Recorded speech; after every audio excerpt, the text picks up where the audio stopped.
guys. So what we're going to be talking about today is more about InDesign, and one of its most powerful aspects of InDesign is the typography portion of it.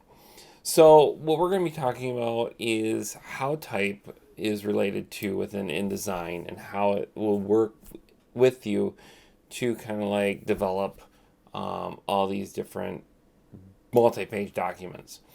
So here I have like a page layout, and like I stated last time, it's like InDesign has the capability of having this filling with placeholder text option, where it can put in text that you can kind of like give an impression of having text there, but there is really nothing understandable with it. So what we're going to talk about is typography. All right, so I have this layout here that is all laid out, and what we're going to be talking about a lot is within the character and paragraph palettes. So if those are not up, you can go up to Window, you can go to Type Tables, and there's the option for character. You want to make sure that you have that palette up, and you can go in the Window, Type in Tables, and then there's the option of paragraph as well. So you're going to want to make sure you have both of those palettes up for what I'm going to be talking about today.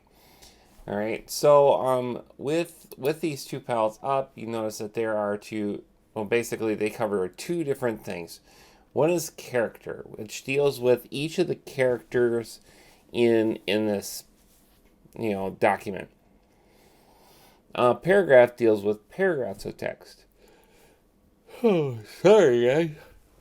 Oh my gosh. Wow. All right, so here, anytime we're using a character, we deal with certain elements of a page. Like, basically, if you want to change the characteristics of one word, or if you want to change the characteristics of a headline, you would pretty much use the character palette. All right, in some instances where you have a whole paragraph and there's certain lines of things, you may actually use the character palette for some of those things. Paragraph deals with paragraph attributes or paragraph elements that are going to allow you to lay it out. Now, I'll tell you right now, InDesign is so powerful that you could actually import a Word document and it can format itself. It is the most powerful program that I've ever encountered.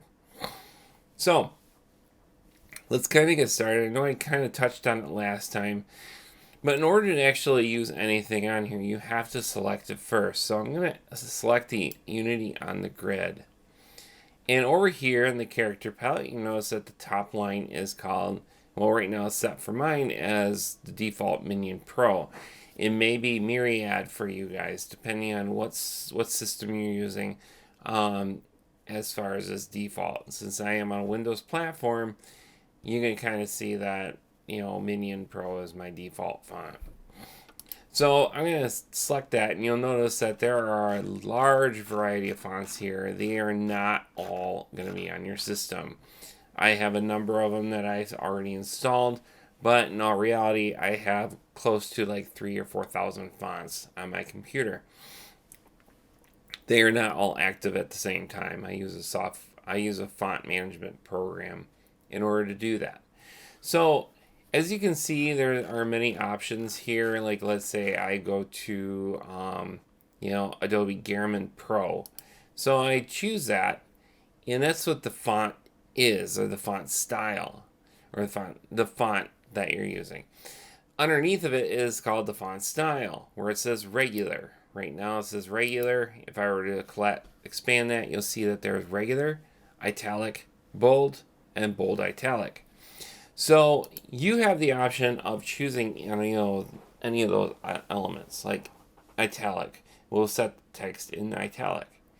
Now, many fonts do not have those options. So anything that doesn't have an arrow next to it, like for instance here, Alex Brush, if I use Alex Brush, you'll notice that there is nothing else beyond that. Because what InDesign does is it uses fonts that have already pre-made versions of that font. So like if there's a bold version, an italic version, and a bold italic, those are handcrafted by a typographer. All right, each letter is made to look a certain way when it is chosen to do that. So font style can actually, some fonts don't have those options. Others do. So as a demonstration, I'm actually going to go down here and talk about the difference between each of the styles. So you'll notice here I have Georgia. Georgia is a font that you probably have on your computer. It's pretty relatively similar font. So like here I have Georgia Regular.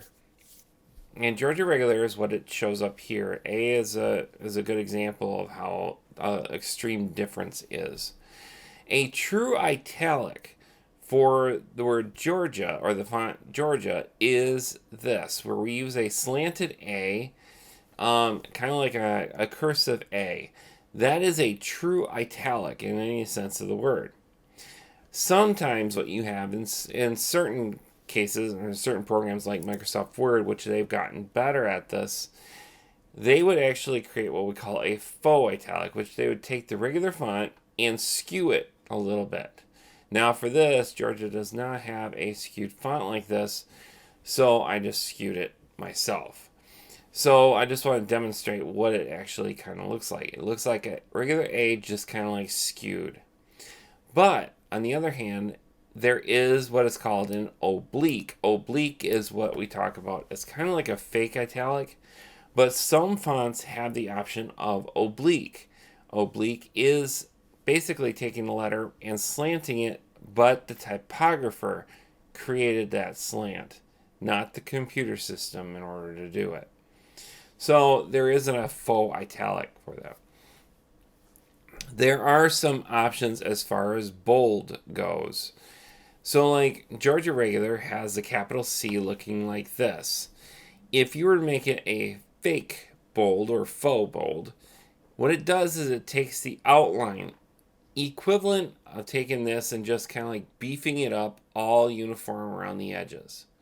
So it creates a fake bold. It looks much more weighted. A true bold will actually concentrate on certain attributes of the actual letter. So like here, if we look at the C, you'll notice that the C, if you compare the really the top here and the bottom here, you'll notice that it didn't change a whole lot. It changed a little bit, but not a whole lot. So, but where it did really increase in weight is along the side here. As you can see, this side is pretty, standard. This side is much more weighted over the rest of it. So there is a difference between a true bold and a faux bold. All right. So I'm going to go back up and we'll talk about more of these things. So here, I'm going to select that here. I'm going to talk about some of the other attributes. All right, so I want to actually get out of Alex Brush because I can't really read that too well. All right, so I'm going to go to Aller Bold. All right, so there is a font size here. Font size, you can increase that to whatever size you want using the up-down arrow keys. You can also change this just by typing in the letter. But sometimes if you go too big, you have to expand it some. All right. That's interesting. Why is this not showing up? Sorry about that. I'm going to change it back. I'm going to change it to Airman or Adobe Airman. Okay. So you can increase that here. You can also hit the drop-down menu and choose pre-made options as far as size goes. All right. And choose that. 48. Bring that down. Wow. All right. Well, I'm having all kinds of technical issues right now. So we're going to change this back. Adobe Gearman, regular. Okay. There we go. All right. So I have that. You can choose this whole line. You have 42. You can do that whatever you want. All right, I'm going to skip this one here. It's called leading. I'm going to talk about leading here momentarily. Here we have two options. There is what is called kerning, and there is also what is called tracking. These two seem to do almost the same thing, but they don't. They're very, very different. All right, tracking, however, if you increase this, you'll notice that the letters get farther and farther apart. What it looks at is the space between characters, and it looks at all like what has been pre-built into the font to automatically kind of like increase that by a uniform amount. So here it's like if I increase the tracking, you notice that is basically expanding on that. So if I went really well like that, made it pretty spaced out like so. If I put my cursor in between each of the letters, you'll notice that now, or actually, sorry, step back. If I select that, you'll notice that with the kerning, you have what is called metrics. If you click that, you have what's called optical metrics, and everything is grayed out except for the 0 for that. So if I choose metrics and do that. Now, if I put my cursor in between each letter, you'll notice that this no longer becomes metrics, or as far as here, and everything else is kind of like shown. So like if I were to put my cursor in certain places, hopefully this font has, oh, right there, right there. You notice here how this basically stepped up as far as 12 goes. All right, 12 increases that, that's what the unit of measurement is for that. So it's at 12. So what you can do is any moments where there are certain differences and you want to tweak those, you can decrease these, and you see that this gets far closer and closer together. Or if I increase them, you'll see that they get farther and farther apart. So in some instances, you may have certain like headlines or something like that that you want to kind of like get away from another letter. This is where you would use kerning. But kerning refers to the space in between any two characters, not a whole line of characters.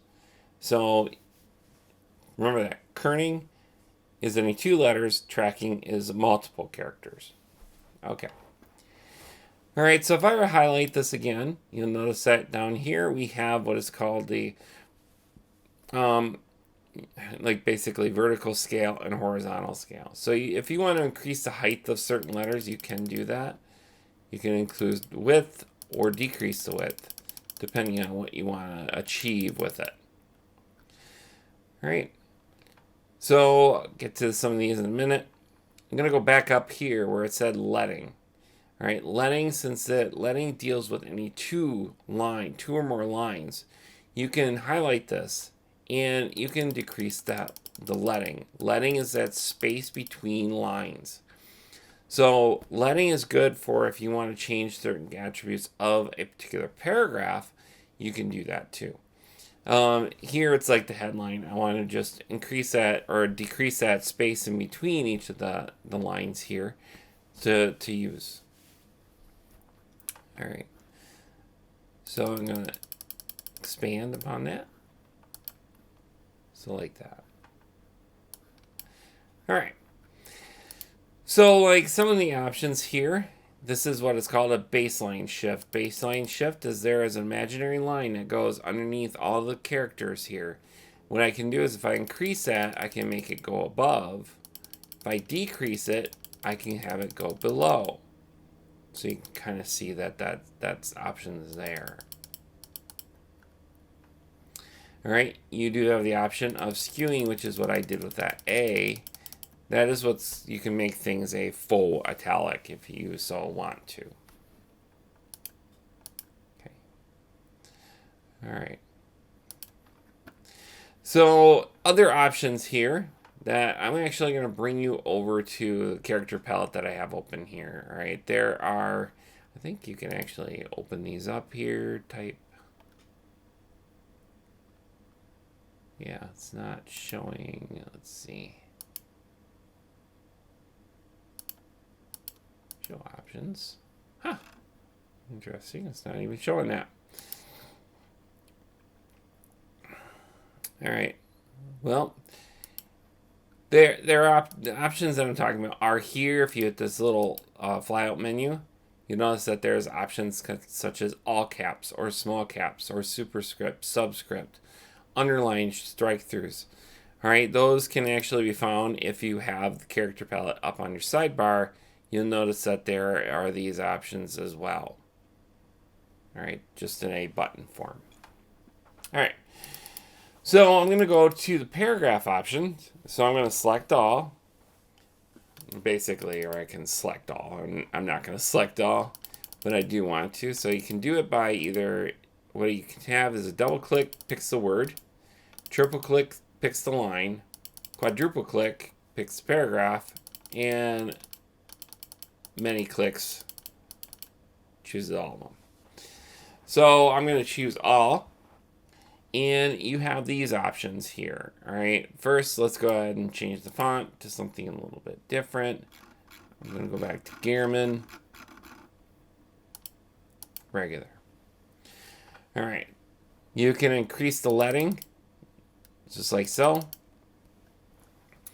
But it's within the paragraph palette that we want to change some attributes. So like right now, it's set by default to align the left. And when I say align, you notice that the line is right here. Everything over on the right is kind of staggered, or what we call ragged. All right. So like if I choose the center one, you'll notice everything is centered. If you choose this one, basically everything's aligned to the right.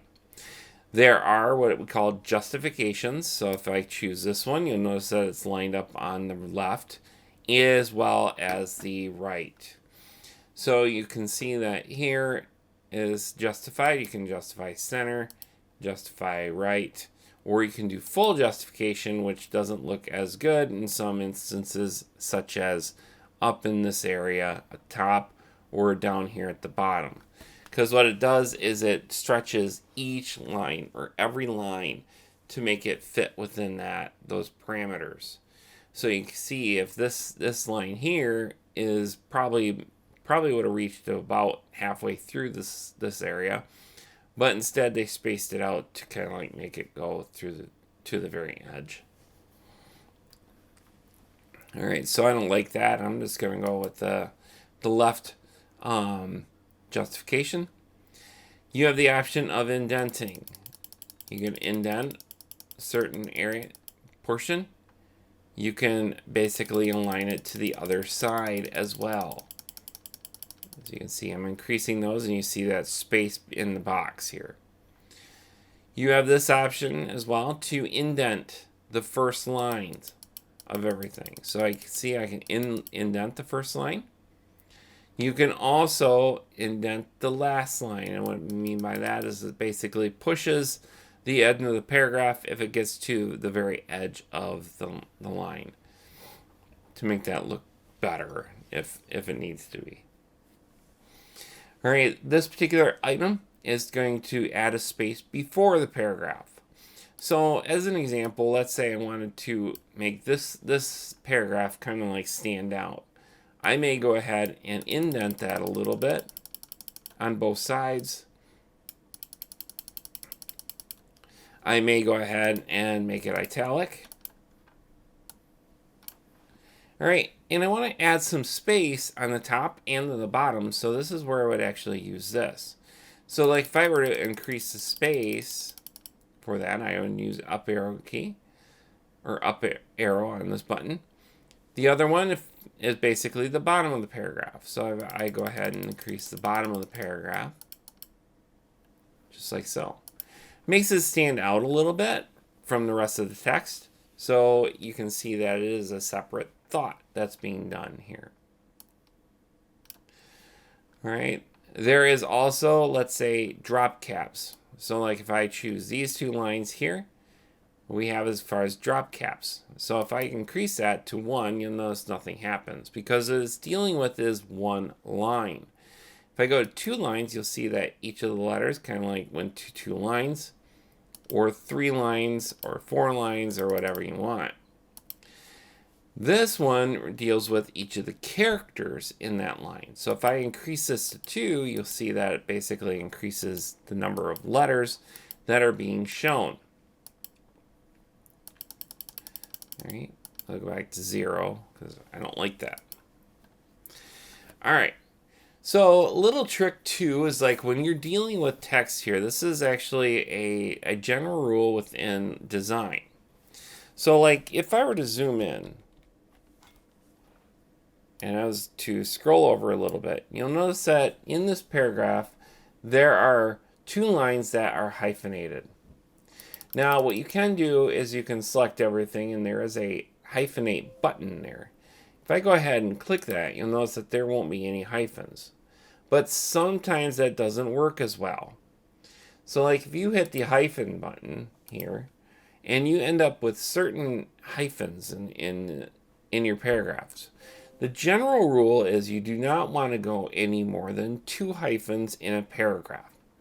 So like if I were to basically take this here, there's 2 hyphens. I don't want that. So what we want to do is we want to take those out. How would I do that? Well, that's where the tracking feature actually comes into play quite a bit. So like for this is what I would do. I'm going to highlight just the lines that have the hyphens. So like here, you'll see there's a lot of the word up down here that needs to go up on top. Same thing down here. So like if I were to track in or bring the tracking down, you'll notice that it just jumped. If I do more, till it's all in there. Now, the general rule is you do not want to go any more than 5 clicks to bring that in. If it goes any more than that, then you have to start figuring something else out. Whether it's expanding or making the tracking go higher rather than lower in order to make that kind of like fit in. All right. So there's that. So this is all about text and how it works for typography and InDesign. All right, so I encourage you to kind of like play around with them. All right, the next exercise I have going on, I will basically making a word or a quote, choosing a quote from any popular quote, and creating a design whether you're using separate text boxes. So like this. So with the next exercise, which I'll have posted, you're basically creating any kind of design using whatever phrase that you want from a popular book or a saying. So like here, from Shakespeare, to be or not to be. I think there's an exclamation point there. That is the question. All right. As you know, that's there. So how do we make this kind of unique? Well, what I want you to do is I want you to play around with fonts. You can do different text boxes. You can do whatever you want. So like if I were to do some kind of design with this, I may want to start out with, well, I like Gehrman. Well, let's try some different ones here. Let's try Gentium. You increase the font to this.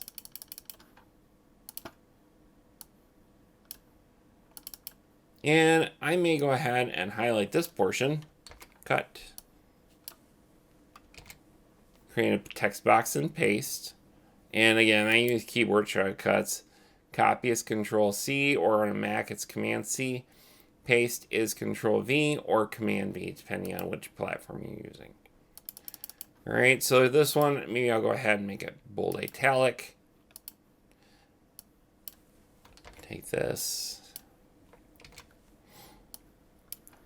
Maybe this one, I'm going to use a different font here.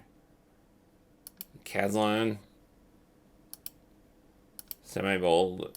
Let's say we do that. All right, this one, maybe I go ahead and highlight this portion of it. Make this semi-bold italic. Give it some emphasis. Maybe I go ahead, go to my swatches palette, make that red.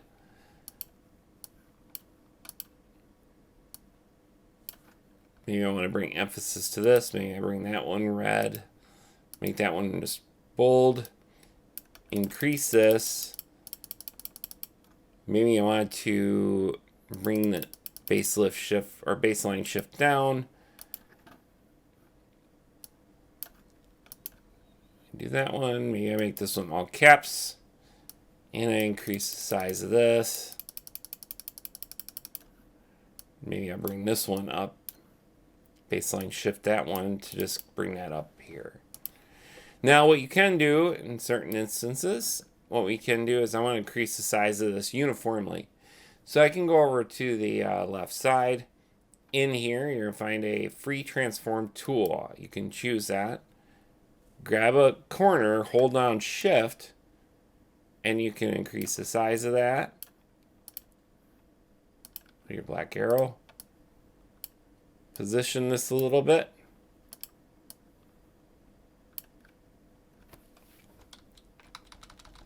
And make a design. Do a design however you want with those quotes.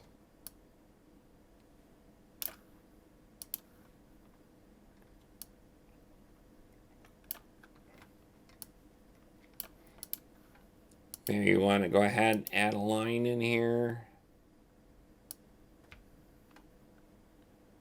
Goes off the page. Give it that color, increase our stroke on that. And then here, maybe we go through this line. Increase the stroke.